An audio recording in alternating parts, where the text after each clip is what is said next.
집에 있는 교회 묵상의식. 오늘은 2023년 8월 18일 금요일. 오늘도 말씀과 함께 시작하는 하루입니다. 말씀 가운데 주님의 은혜가 우리에게 임하길 빕니다.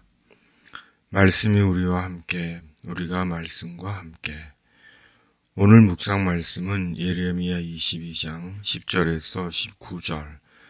반드시 말씀대로 이루어지리라. 10절에서 12절. 너희는 죽은 자를 위하여 울지 말며 그를 위하여 애통하지 말고 잡혀간 자를 위하여 슬피 울라. 그는 다시 돌아와 그 고국을 보지 못할 것임이라. 여호와께서 유다 왕 요시야의 아들 곧 그의 아버지 요시야를 이어 왕이 되었다가 이곳에서 나간 살룸에 대하여 이와 같이 말씀하시니라.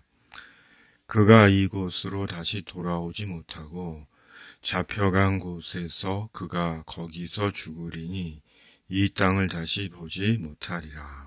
아멘. 어제로 코로나19 격리가 끝났습니다. 코로나 조심하시길 바랍니다. 관심 주시고 격려해 주셔서 감사합니다. 8월 말까지 징검다리 묵상을 올립니다.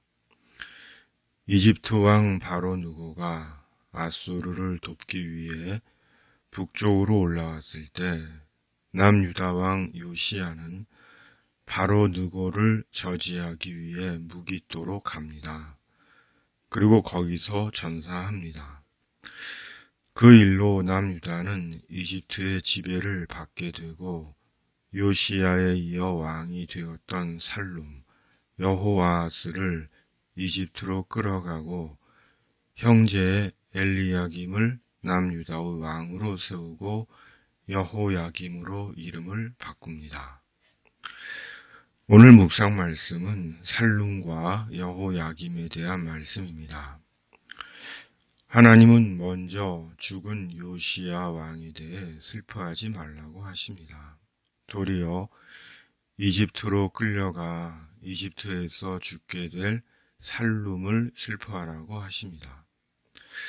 어쩌면 둘 다 슬퍼할 수밖에 없는 일인데 산자의 고통을 더 슬퍼하라는 것입니다.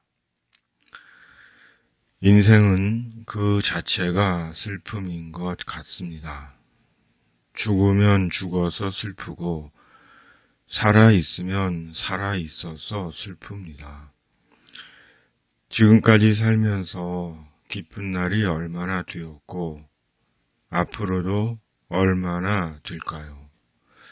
손가락으로 꼽을 수 있을 것 같습니다. 그냥 덤덤하게 살아가는 것이 인생인 것 같습니다. 그러나 하나님은 인간을 그리 창조하지 않으셨습니다.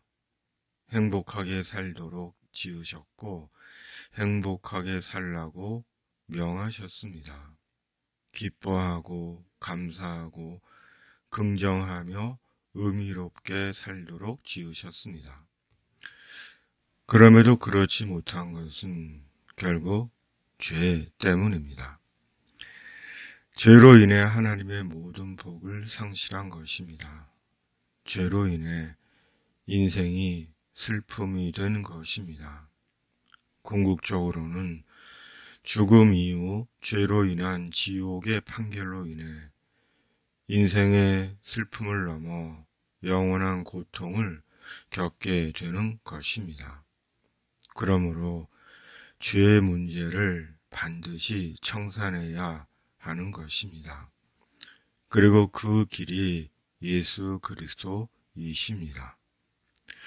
오직 예수 그리스도 십자가 속죄를 통해 죄는 청산됩니다.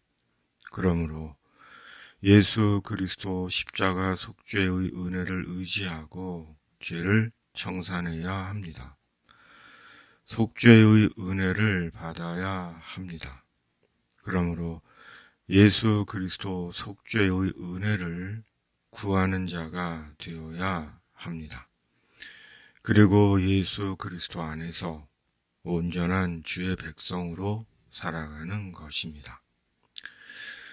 특히 오늘 말씀을 보면 여호야김은 심히 불의하고 탐욕스럽고 포악하고 사치스러운 왕이었습니다. 악한 왕 그 자체였습니다.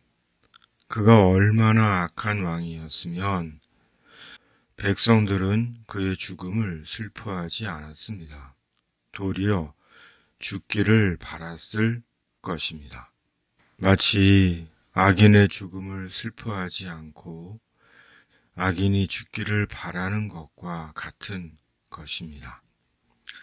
13절에서 19절 불의로 그 집을 세우며 부정하게 그 다락방을 지으며 자기의 이웃을 고용하고 그의 품삯을 주지 아니하는 자에게 화 있을진저 그가 이르기를 내가 나를 위하여 큰 집과 넓은 다락방을 지으리라 하고 자기를 위하여 창문을 만들고 그것에 백향목으로 입히고 붉은 빛으로 칠하도다.